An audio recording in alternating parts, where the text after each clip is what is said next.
आपका फिर से स्वागत है। मैं विवेक बिंद्रा, मोटिवेशनल स्पीकर। आज एक ऐसे आदमी की बात करूंगा जो आपके दिल में मोटिवेशन की आग लगा सकता है। इसका नाम है माइकल फेल्प्स।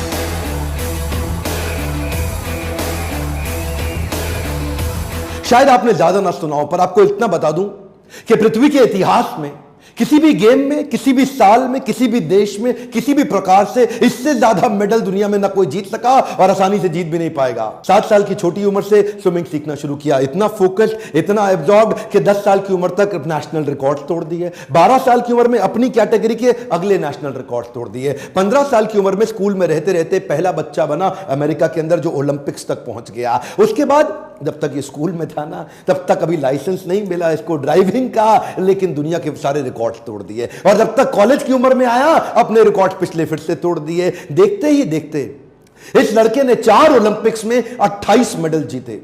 एक हमारा देश भी है ना प्यारा, भारत देश, इसने 24 ओलंपिक्स में 28 मेडल जीते। 1985 में बाल्टीमोर अमेरिका में इसका जन्म हुआ। 2004, 8, 12 और 16 चारों ओलंपिक्स में सबसे ज्यादा मेडल जीतने वाला पृथ्वी में एक ही इंसान बना। आज तक के इतिहास में इसको बोला जाता है most decorated Olympian in the planet earth. Decorated Olympian को जरा मैं हिंदी में अपने देश में समझा देता हूं। मैं डेकोरेटेड ओलंपियन का मतलब आभूषित, आभूषणों से सुसज्जित, आभूषित, डेकोरेटेड।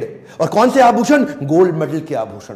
इतने गोल्ड मेडल एक इंसान एक ही गेम में कभी दुनिया में नहीं ले सका। 2004 से 8 के बीच में वो 4 साल जो उसने चाइना में बीजिंग ओलंपिक के लिए प्रैक्टिस करी थी, उस प्रैक्टिस को देख के दुनिया इसको पागल कहती थी। एक्चुअली 1972 में, कई साल पहले, मार्क स्पिट्ज ने एक वर्ल्ड रिकॉर्ड बनाया था। स्विमिंग के अंदर एक ही बार में 7 गोल्ड मेडल जीत गया था। स्विमिंग, हर प्रकार के स्विमिंग के फॉर्मेट में 7 गोल्ड मेडल एक साल में, एक ओलंपिक में एक आदमी के द्वारा जीते जाना। उसके बाद वो सबने मान लिया कि अब इस रिकॉर्ड को कभी नहीं तोड़ा जा सकता, लेकिन इसने अनाउंस कर दिया मैं तोड़ूंगा। और वो उसके लिए मार्क स्पिट्ज 4 साल तक 8 घंटा रोज ट्रेनिंग करते थे, ये 4 साल तक 12 घंटा रोज ट्रेनिंग करते थे। 100 किलोमीटर हर हफ्ते, 15 किलोमीटर पर डे, और 100 मीटर 50 सेकंड के अंदर कर लेना। छोटी उम्र से ही बाउंड्री लेस थिंकिंग, ढक्कन तो था नहीं सर पे, इतना बाउंड्री लेस थिंकिंग कि सारे रिकॉर्ड्स ढूंढता था।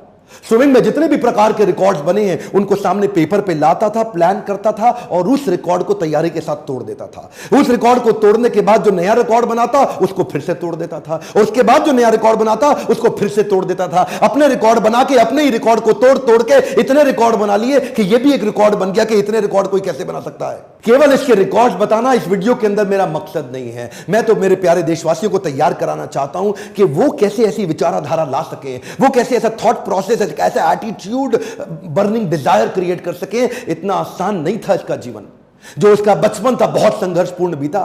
9 साल की उम्र में यह माता पिता से इतना प्रेम करता था, पर उनके झगड़ों को रोज देखता था। इतने झगड़े थे इनके माता पिता में, डिवोर्स हो गया आपस में। दोनों को साथ देखना चाहता था, लेकिन पिता ने जो इनको अबैंडन किया और पिता ने जो इनको अवॉइडेंस दिया जीवन में, उससे ये रोते थे अकेले बैठ के। लेकिन उस रोते वक्त, उस समय उन तकलीफों में शरण ली इन्होंने स्विमिंग पूल की। तभी क्या कहते थे, मेरी जिंदगी में जितनी तकलीफें हैं इसको ये स्विमिंग पूल दूर कर। अपने आप को झोंक दिया पूल के अंदर, बस अब कुछ नहीं, अब मैं केवल स्विमिंग करूंगा। और देखिए उसी समय इनको कई बीमारियों से गुजरना पड़ा। एडीडी, इसको बोलते हैं अटेंशन डेफिसिट डिसऑर्डर। ये वो एक बीमारी है जिसके कारण एक बच्चे का ना अटेंशन स्पैन खत्म हो जाता है, एक फोकस खत्म हो जाता है। वो बड़े कठिन दौर से गुजरता है, ना पढ़ पाता है, ना खेल पाता है, ना किसी से बात कर पाता है। लेकिन वहीं पे इनको उनके कोच और इनकी मां दोनों के प्रेम ने इनको सपोर्ट क्रिएट करके दिया। मां ने इनका उत्साह बढ़ाया और इनके कोच ने इनको बोला कि बेटा तेरे पास वो ताकत है, वो दम है कि तू दुनिया के रिकॉर्ड तोड़ेगा। जब जब इसकी जिंदगी में प्रॉब्लम्स और डिस्ट्रैक्शंस आई, ये पर्पस और पैशन बिल्ड कर देते थे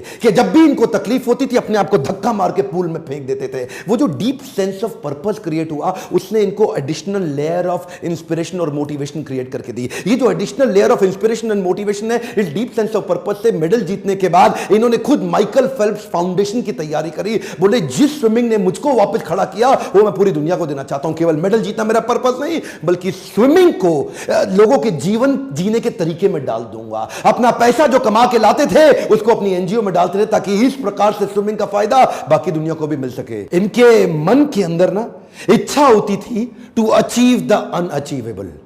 शुरू से इनके कोच ने इनको ऐसा ही ट्रेनिंग भी दिया। क्या बोले, ये जो अनवेवरिंग फोकस है ना, ये कैसे बिल्ड होगा?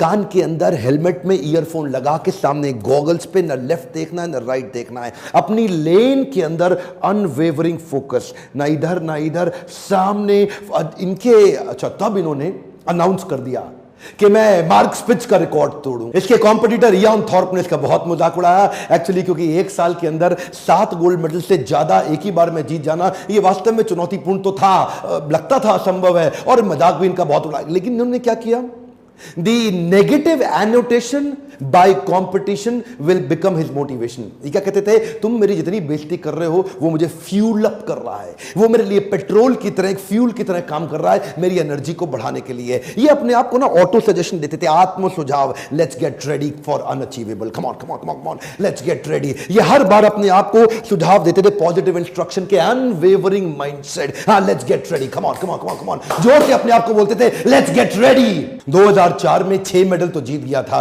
पर ये जो 8 मेडल का अनाउंसमेंट कर दिया ना इसने कि 2008 में मैं 8 मेडल नहीं 8 गोल्ड मेडल जीतूंगा, वो जो है ना वो बड़ा मजाक उसका बहुत बना कि ये अपने आप को पता नहीं भगवान समझ बैठा है। लोग जब जब इसका मजाक उड़ाते ये और चुप हो जाता और शांत हो जाता, और उसको लेके अपने लॉकर में, अपने घर के सामने, अपने शीशे पे, अपने बाथरूम में, अपने बेडरूम में, हर जगह चिपका देता। इसने उसको 8 गोल्ड मेडल को घोट के पी गया अपने अंदर कि ये तो मुझे जीतना है। इसने अपने लिए बड़े ही self punishing, harsh, difficult, tough routine और प्रोसेस प्रैक्टिस के लिए तैयार कर ली है। लेकिन अचानक एक दुर्घटना हो गई, इसका दायां हाथ फ्रैक्चर हो गया जिसमें हड्डी अलग अलग हो गई आपस में। मना कर दिया डॉक्टर ने, बोला बीजिंग ओलंपिक्स में तू पार्टिसिपेट नहीं कर सकता, खत्म हो गया तेरा हाथ, तू हाथों का इस्तेमाल अब स्विमिंग में नहीं कर सकता।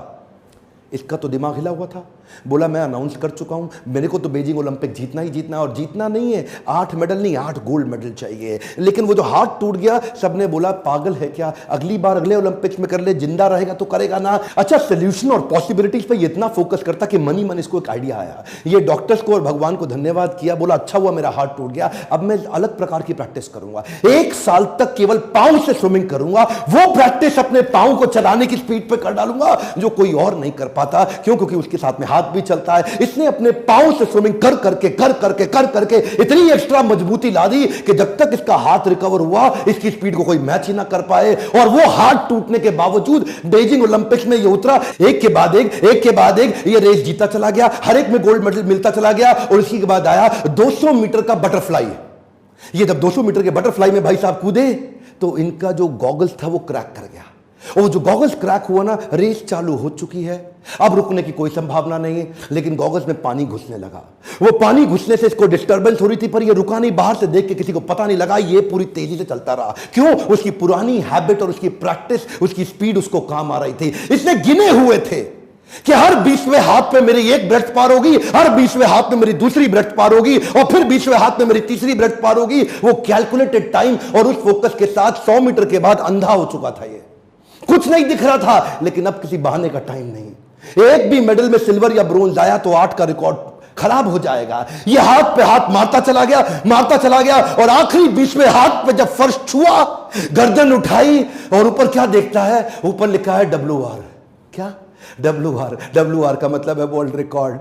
इसकी आंख में जो आंसू आया वो दुनिया ने देखा, क्योंकि ये अंधा हो चुका था, कुछ उसको दुख नहीं रहा था। और तब WR के साथ इसने 8वां गोल्ड मेडल लेकर के उस सारी चुनौतियों को prove them wrong. Come on, क्या प्रूव देम रॉन्ग। अपनी सफलताओं के चलते अब तक ये दुनिया के 5वें सबसे अमीर खिलाड़ी बन चुके थे।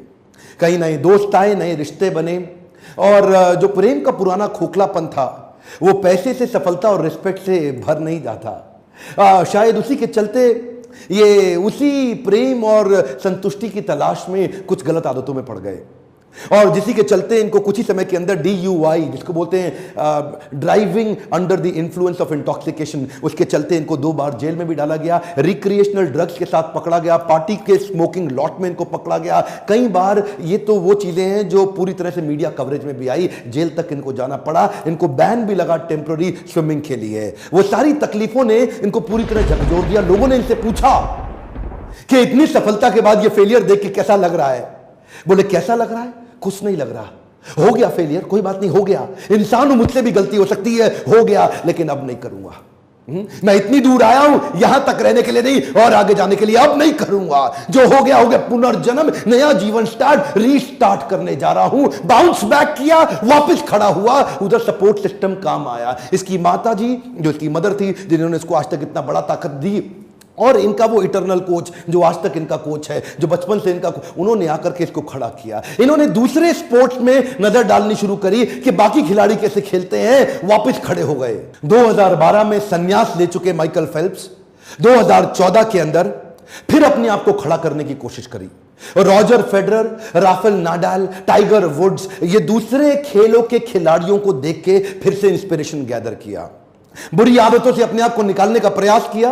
कृष्ण कहते हैं गीता के अंदर, भोग ऐश्वर्य प्रसक्ता नाम तया फृत चेतसाम व्यवसायत्मिका बुद्धि समाधो न विधीयते। जो आदमी भोग और ऐश्वर्य, भोग ऐश्वर्य प्रसक्ता नाम, भोगा इंजॉयमेंट और ऐश्वर्य मतलब पैसा, धन, धनाढ्य, जो भी आदमी भोग ऐश्वर्य प्रसक्ता नाम इन दोनों में अटैच होता चला जाएगा, उसके साथ क्या होगा, व्यवसायत्मिका बुद्धि, उसकी फोकस्ड इंटेलिजेंस, समाधो न विधीयते, वो समाधि में प्रवेश कर ही नहीं सकता। समाधि का मतलब क्या हुआ, अनवेवरिंग इंटेलिजेंस, वही इंटेलिजेंस जिसने इसको 2008 और 12 में सफलता दिलाई, वो इंटेलिजेंस गायब होती हुई दिखाई पड़ी। क्यों, भोग ऐश्वर्य प्रसक्ता नाम, दुनिया के 5वें सबसे अमीर खिलाड़ी बन चुके थे। भोगा और ऐश्वर्य ये आपको गोल से हमेशा दूर कर देगा। आपके लिए लेसन है, कम ऑन, आपसे बात कर रहा हूं, ध्यान दीजिए। भोग ऐश्वर्य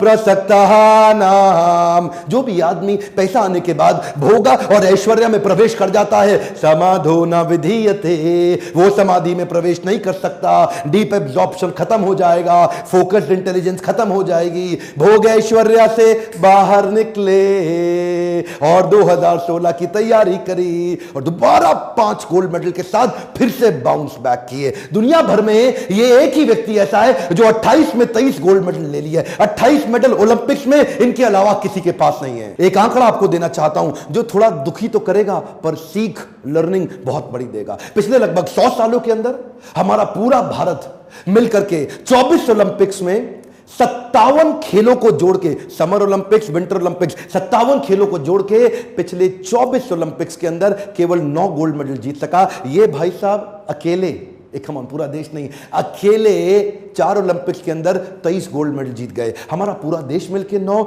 ये अकेला 23 गोल्ड मेडल। इसमें और हमारे में एक कॉमन चीज है, वो क्या है, हमारे भी टोटल 28 मेडल हैं, इसके भी टोटल 28 मेडल हैं, लेकिन इसके 28 मेडल में 23 गोल्ड हैं और हमारे 28 मेडल में केवल 9 गोल्ड हैं। ये पूरा देश मिलके इसकी एक आदमी की बराबरी नहीं कर पा रहा। आपको एक माइकल फेल्प्स का सारांश में मैसेज दे दूं, सैटरडे हो या संडे, हॉलीडे हो या बर्थडे, क्रिसमस डे हो या एनी डे, साल में 365 दिन और लीप ईयर में 366 दिन, 12 घंटे का ट्रेनिंग रोज करना है।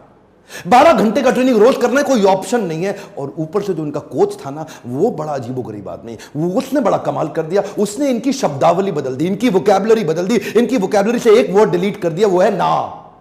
नो वर्ड, ना वर्ड डिलीट ही कर दिया। बोला ये नहीं हो सकता, वो नहीं हो सकता, कुछ नहीं, ये हो सकता है, वो हो सकता है, सब कुछ। 365 दिन लगातार कंसिस्टेंट ट्रेनिंग, इसको बोलते हैं एक्सट्रीम डिसिप्लिन। 100 जगह पे 1 फुट गड्ढा खोदने से पानी नहीं मिलता, एक जगह पे 100 फुट गड्ढा खोदने से पानी निश्चित रूप से मिल जाता है। यही डिसिप्लिन हमारे देश को बिल्ड कराना है। इस वीडियो को एक रिक्वेस्ट कर रहा हूं, थोड़ा सा तो आपको भी करना पड़ेगा, उठा के आग की तरह फैला दो हर एक स्टूडेंट को, स्पोर्ट्समैन को और स्पोर्ट्स मिनिस्टर तक, और उस बच्चे को पहुंचा दो इस वीडियो जो आग लगा सके। अगली बार ओलंपिक्स में अगर यह वीडियो थोड़ा भी मदद कर सके तो देश का भविष्य बदलने में मेरा साथ दीजिएगा।